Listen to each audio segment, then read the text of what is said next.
अस्सलाम वालेकुम। शुक्रिया आप लोग तशरीफ लाए। आज हम लोग दोनों कैंडिडेट्स का अनाउंसमेंट कर देते हैं।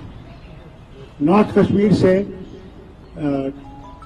उमर अब्दुल्ला साहब लड़ेंगे और सेंट्रल कश्मीर से आगा रूहुल्लाह साहब लड़ेंगे। ये कैंडिडेट्स हमने अनाउंस कर दिए। अब जो आपने वो रिलीज करना है वो अभी आ रहे हैं। आप तब तक अगर कोई सवाल ववाल हो उमर साहब पकड़ लीजिए। चलिए अब्दुल्ला आप के 3 MP रह चुके हैं 2019 के बाद। What the NC achieve after that, और आप लोगों से क्या पॉलिटिकल स्ट्रेटेजी रहेगी NC के? जहाँ तक स्ट्रैटेजी की बात है, वो स्ट्रैटेजी आप हम पे छोड़ दीजिए ना। स्ट्रैटेजी इस तरह मीडिया में उसका ऐलान नहीं किया जाता। जहाँ तक पार्लियामेंट में क्या हुआ क्या नहीं हुआ, पार्लियामेंट का रिकॉर्ड गवाह है। आप देखिए डिबेट्स में MP हमारे जो MPs रहे हैं उन्होंने कितना हिस्सा लिया, कितने सवाल उठाए, कितना उनकी परफॉर्मेंस रही, वो सब आपके सामने है। डेवलपमेंट के लिहाज से जहाँ जहाँ उनको पार्लियामेंट के फंड मिले उनका सही इस्तेमाल हुआ, जहाँ पे उनको लोकल गवर्नमेंट को अकाउंटेबल रखना था कमेटियों के जरिए, बाकी चीजों के जरिए, जहाँ तक हो सके उन्होंने किया।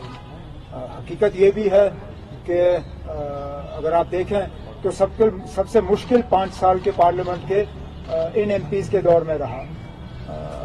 इलेक्शन के फौरन बाद 5 अगस्त 2019 का हुआ, हम उसमें से निकलना शुरू कर गए तो कोविड की बीमारी आई। तो ये एक ऑर्डिनरी 5 साल का सेशन नहीं रहा, लेकिन उसके बावजूद मैं ये मान के चलता हूं कि हमारे MPs जो हैं, बिलखसूस मसूदी साहब और फारूक साहब, उन्होंने पूरी कोशिश की कि जम्मू कश्मीर के लोगों के जो जज्बात हैं, उनके जो ख्यालात हैं, उनकी सही तरीके से पार्लियामेंट में तर्जुमानी हो। और आगे जाके भी हमारे जो अब 3 उम्मीदवार जनाब फारूक अब्दुल्ला साहब ने मंजूर किए हैं, शुमाली कश्मीर से, जनूबी कश्मीर से और सेंट्रल कश्मीर से, आगे भी हमारा यही मौक़िफ़ रहेगा, हमारी यही कोशिश रहेगी। हमारी लड़ाई इस बार किसी इंडिविजुअल के खिलाफ नहीं है। मेरी लड़ाई अगर आप नॉर्थ कश्मीर में देखें तो लड़ाई किसी कैंडिडेट के साथ नहीं है। मेरी लड़ाई उन ताकतों के साथ है जो उस कैंडिडेट के पीछे खड़े होकर उस कैंडिडेट का सपोर्ट कर रहे हैं। हमारी लड़ाई साउथ कश्मीर में, सेंट्रल कश्मीर में, नॉर्थ कश्मीर में बीजेपी और मरकज की हुकूमत के साथ है। और इसलिए मैंने ये फैसला लिया और तंजीम ने ये फैसला लिया मुझे नॉर्थ कश्मीर से लड़वाने का, क्योंकि मरकज का सबसे ज्यादा जोर अगर आप देखें और बीजेपी का सबसे ज्यादा जोर जो है वो नॉर्थ कश्मीर पे है।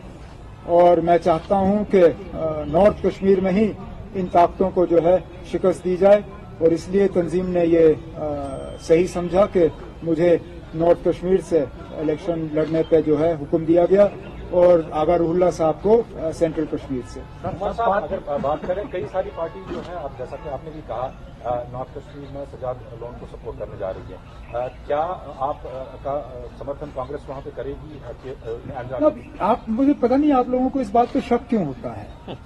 पिछले दिनों दिल्ली का प्रेस कॉन्फ्रेंस चली तो दिल्ली में किया तो आप लोग थे नहीं, लेकिन आपके चैनल्स, आपके रिप्रेजेंटेटिव्स तो वहां पे थे। क्या उन्होंने, कांग्रेस ने किसी तरह का शक मतलब वहां छोड़ा? कोई गुंजाइश रखी शक की? कांग्रेस ने सीधा कहा कि जम्मू कश्मीर लद्दाख की 6 सीटों पे 50-50 पे फैसला हुआ है। 3 सीटों पे वो हमारी मदद करेंगे और 3 सीटों पे हम उनकी मदद करेंगे। जनाब फारूक अब्दुल्ला साहब ने पहले ही जम्मू के दौरे में उधमपुर के उम्मीदवार और जम्मू के उम्मीदवार के लिए प्रोग्राम किए हैं। मैं खुद संडे को अपना प्रोग्राम शुरू कर रहा हूं और चिनाब वैली से जो है कांग्रेस के उम्मीदवार को जितवाने के लिए नेशनल कॉन्फ्रेंस के अपने साथियों को तैयार कर रहा हूं। इसी तरह कांग्रेस ने भी हमें अश्योर किया है कि चाहे वो साउथ कश्मीर पीर पंचाल की सीट हो, श्रीनगर की सीट हो या बारामूला की सीट हो, जहां जहां कांग्रेस का असर रसूख है, जहां जहां उनके वोट बैंक हैं, उनको नेशनल कॉन्फ्रेंस की कामयाबी के लिए जो है इस्तेमाल किया जाएगा। सारी पार्टी आपका हो गया। प्राइम मिनिस्टर मोदी जम्मू में है तो उन्होंने फिर एक बार जो है परिवारवाद की बात उठाई है, फैमिली डायनेस्टी पॉलिटिक्स की बात उठाई है और ये भी कहा है कि अब काफी डेवलपमेंट जम्मू कश्मीर की तरफ आएगी, कॉर्पोरेट्स आएंगे, तो इन दो चीजों को आप सिर्फ एक बार कैसे देखें? ना मुझे क्या देखना है इसको कि कोई नई बात अगर हो तो उस पर पूछ लीजिए ना। वजीर आजम साहब आके तो यही बात करते हैं, हम उनके मतलब प्रोग्रामों का इंतजार करते हैं इस लिहाज से कि उनके मुंह से हम कुछ नया सुने। परिवारवाद तो अब 10 साल हो गए उनको ये कहते हुए, और मैंने बार बार आपसे ये कहा है, बीजेपी को परिवारवाद के खिलाफ कोई मतलब उनको कोई इससे आपत्ति नहीं है। They are not opposed to any sort of families in politics. They are opposed to those families who are opposed to the BJP. आप इस बार देखिए जो उनके मैंडेट की डिस्ट्रीब्यूशन रहे हैं, their mandate distribution almost 1/5 is to people who belong to political families. खुद BJP ने मतलब अपने ही लोगों के परिवारवादों को जो है मैंडेट दिए हैं। तो अगर बीजेपी के लिए परिवारवाद ठीक है तो उनको हमारे परिवार से क्यों इतनी आपत्ति इसलिए क्योंकि हम उनकी मुखालफत करते रहे थे, करते हैं और करते आएंगे भी। मतलब इसी स्पीच में एक स्टेटमेंट आया है प्राइम मिनिस्टर की तरफ से कि वो दिन दूर नहीं है, जम्मू कश्मीर को दोबारा स्टेटहुड भी मिलेगा और इलेक्शन भी होंगे, असेंबली भी होंगी। तो आप इस स्टेटमेंट को कैसे देखते हैं? सुप्रीम कोर्ट का तो फैसला है, हमारे ऊपर कौन सा एहसान कर रहे हैं। एहसान उनके तरफ से तब होता अगर के सुप्रीम कोर्ट के फैसले से पहले उन्होंने हमें इलेक्शन दिए होते। ये तो अब उनकी मजबूरी बन गई है। सुप्रीम कोर्ट का फैसला है कि 30 सितंबर से पहले जम्मू कश्मीर में असेंबली इलेक्शन जो है वो मुकम्मल किए जाने चाहिए। और जहां तक स्टेटहुड का सवाल है, अभी तक तो हमें समझा नहीं पाए कि हमसे वो छीना क्यों गया। चलिए 370 जो है उनके मंशूर में दर्ज था कई सालों से, लेकिन जम्मू कश्मीर को एक रियासत के मतलब रियासत से हटा के उसको यूनियन टेरिटरी का दर्जा देना, ये कहाँ का इंसाफ था। इस फैसले को तो वो सही माने में सुप्रीम कोर्ट में भी इसको समझा नहीं पाए। तो वजीर आजम साहब ने जम्मू में जो तकरीर की उसमें हमारे साथ कोई एहसान नहीं किया। जो सुप्रीम कोर्ट का फैसला है उसी फैसले के तहत उन्होंने बात की।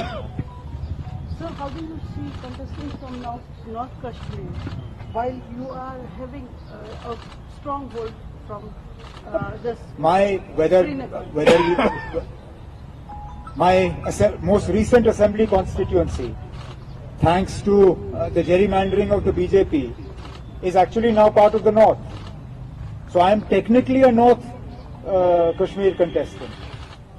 So as far as a stronghold is concerned, national conferences strongholds are everywhere. And therefore my fight, as I said earlier, my fight is not against an individual in North Kashmir, nor is it against an individual in the center or the south. It is against New Delhi's attempts to prop up its until recently they were proxies.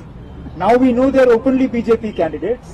पिछले दिनों तरुण चुग का यहाँ पे आना, अल्ताफ बुखारी के घर जाना, अल्ताफ बुखारी के घर जाके सजाद लोन को वहाँ हाजिरी पे बुलवाना और उनको वहाँ पे हिदायत देना, ये तो अब खुल्लम खुल्ला जो है ये लोग बीजेपी के इशारे पे काम कर रहे हैं। तो मेरा मुकाबला वहाँ पे किसी एक इंडिविजुअल या किसी रीजनल पार्टी से नहीं है। हमारा मुकाबला जो है सीधा सीधा दिल्ली और बीजेपी है। Sir, Prime Minister said that Article 370